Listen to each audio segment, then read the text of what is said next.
अल्लाह की कसम मौत से बुरा पैगाम उसके लिए कोई नहीं। इसलिए दोस्त अहबाब, जहां में और आप फिक्र करते हैं वहां अपने ईमान को भी बचाने की फिक्र करें भाई। तो हमारे भाई मोहम्मद जावेद साहब इंतहाई मिलनसाज, बहुत खुश अखलाक, बहुत नेक तबीयत के मालिक थे। अल्लाह पाक जाहिर है इनकी आने वाली सारी मनाजिल के अंदर आसानियां अता फरमाए। फिर भी इंसान होने के नाते से हर इंसान से ऊंच नीच हो जाती है भाई, हर इंसान से ऊंच नीच हो जाती है भाई, कमी कोताहियां हो जाती हैं। इसलिए मैं कहूंगा अगर इनसे किसी किस्म की कमी कोताही, किसी की दिल आजारी हो गई हो भाई, किसी का दिल दुखा दिया हो भाई, जानबूझकर भूले चूके से किसी किस्म की भाई किसी के साथ कोई रंजिश हो गई हो, इस वक्त जाहिर है ये जिस हाल के अंदर हैं, कल मैंने और आपने भी इसी चारपाई पे ऐसे ही दोस्त अहबाब सामने खड़े होंगे और हमारा जनाजा भी होगा, उस वक्त मेरे और आपके दिल के अंदर भी होगा। आज मुझे माफ कर दिया जाए। इसलिए मेरी गुजारिश है भाई, हमारे भाई मोहम्मद जावेद अगर किसी किस्म की रंजिश दिल आजारी हुई, वास्ते खुदा फी सबीलिल्लाह इन्हें माफ कर दो। सारे अपनी जुबानों से कह दो इनको अल्लाह की रजा के लिए माफ कर दीजिए। और भाई ये मौलवी साहब हक अदा करेंगे, उलमा ये अपना हक अदा करते हैं भाई, यहाँ खड़े होकर भाई माफ करना, बड़े नेक थे, सारी चीजें एक ही है। दोस्त अहबाब तवज्जो से सुनना, यहाँ सब ने आना है। ये खुशकिस्मत है भाई जिन्हें गुस्ल दिया गया, जिन्हें कफन दिया गया और जिनकी में और आप नमाज जनाजा अदा कर रहे हैं, ये सआदतमंद है। अल्लाह की कसम न जाने जो हालात मेरे और आपके हैं, जो रब की नाफरमानी इस वक्त उरूज पर है, कौन सा हुक्म है जो रब का जमीन पर नहीं टूट रहा, बागी बनकर में और आप जिंदगी गुजार रहे हैं। याद रखना इस बगावत के दौरान हालात ठीक नहीं है, कहीं अल्लाह की तरफ से कोई इज्तिमाई अजाब ना आ जाए और सारे में और आप उसकी लपेट के अंदर आ जाएं और फिर हमारी लाशों को कुत्ते, हमारी लाशों को दरिंदे घसीट रहे हो, मेरी और आपकी लाशों को ये चरिंद परिंद खा रहे हो। ये सआदतमंद लोग हैं जिनका भाई जाहिर है ईमान पे खात्मा पर्दा हो रहा है। ये सारी चीजें तो उस एतबार से भाई जाहिर है अब ये जाने वाले सआदतमंद हैं। तो भाई मौलवी साहब अपना हक अदा करते भाई माफ करना।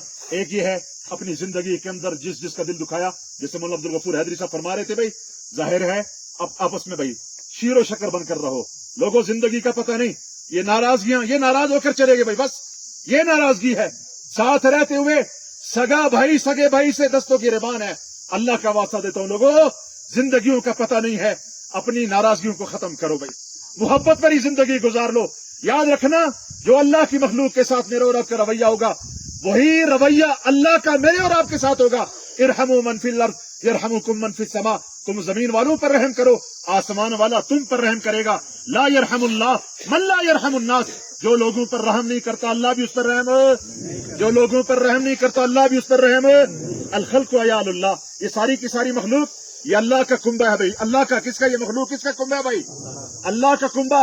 और अल्लाह के नजदीक सबसे महबूब आदमी वो है, फरमाया जो अल्लाह की मखलूक के साथ अच्छा ही करे भाई। फ़अहब्बुल खल्क़ इलल्लाहि मन अहसन इला अयाली, सबसे महबूब आदमी वो है जो अल्लाह की मखलूक के साथ अच्छा ही करे भाई। इसलिए भाई जाहिर है मौलवी साहब अपना हक अदा करेंगे। एक ही अपनी जिंदगी के अंदर जिसका दिल दुखाया जाओ माफी मांग लो, अल्लाह इज्जतें देगा। जिसका हक मारा जाओ हक की अदायगी कर लो, नहीं दे सकते हो जाओ जाकर माफी मांग लो। रुपया पैसा दबा कर बैठे हो अदा कर दो, जमीन पे कब्जा किया दे दो भाई। मन अखज़ शयअन मिनल अर्ज़ बिगैरि हक़्क़िही खुसिफ़ बिही यौमल क़ियामति इला सबईन अर्ज़, जो किसी की एक बालिश जमीन पर कब्जा करेगा, कल क़यामत के दिन सातों जमीनों का तोक बनाकर उसके गले के अंदर डाला जाएगा, सातों जमीनों के अंदर उसे दसाया जाएगा भाई। आज ये बनना कोई वैल्यू नहीं भाई, क्या बन जाएगा, कौन सी इमारत खड़ी हो जाएगी। इसलिए इन हुकूक की अदायगी करो। और दूसरा लेन देन भाई, लेन देन है, शहीद को भी कर्जा मुआफ है। शहीद हदीस के अंदर आता है, इमामुल अंबिया सल्लल्लाहु अलैहि वसल्लम ने इरशाद फरमाया, जमीन पर उसके खून का पहला कतरा गिरने से पहले पहले सारे गुनाह शहीद के अल्लाह मुआफ कर देता है, लेकिन शहीद को कर्जा मुआफ नहीं है भाई। अगर इस एतबार से हमारे भाई मोहम्मद जावेद साहब का कोई लेन देन है, बरमला इस बात का इज़हार अल्हम्दुलिल्लाह, बेटे मौजूद, भाई मौजूद, वरसा मौजूद, तदफीन से पहले पहले अपने मामला साफ कर लो भाई, लेन देन साफ कर लो। 1 रुपए के बदले में कल क़यामत के दिन 700 मकबूल नमाजें देनी पड़ेगी भाई। इसलिए क्या हम में से कोई दावा कर सकता है भाई, मेरी मिसाल देता हूँ, 32 साल मेरी जिंदगी के गुजर गए, मेरी एक नमाज अल्लाह के यहाँ कबूल है, कोई दावा कर सकता है भाई? आप में से 50 साल 60 साल गुजर गए, कोई कह सकता है भाई मेरी नमाजें कबूल हो गई भाई? इसलिए कोई पता नहीं जिंदगी का। अल्लाह का वास्ता, अल्लाह पाक इनकी कामिल दर्जे के अंदर बख्शिश और मग़फ़िरत फरमाए, आने वाली सारी मनाजिल के अंदर आसानियां अता फरमाए, सारे भाइयों को इत्तेफाक और इत्तेहाद, इनकी औलाद को इनके लिए हकीकी मानों के अंदर सदका जारिया वाला बनाए। अल्लाह मुझे और आपको अमल की तौफीक अता फरमाए।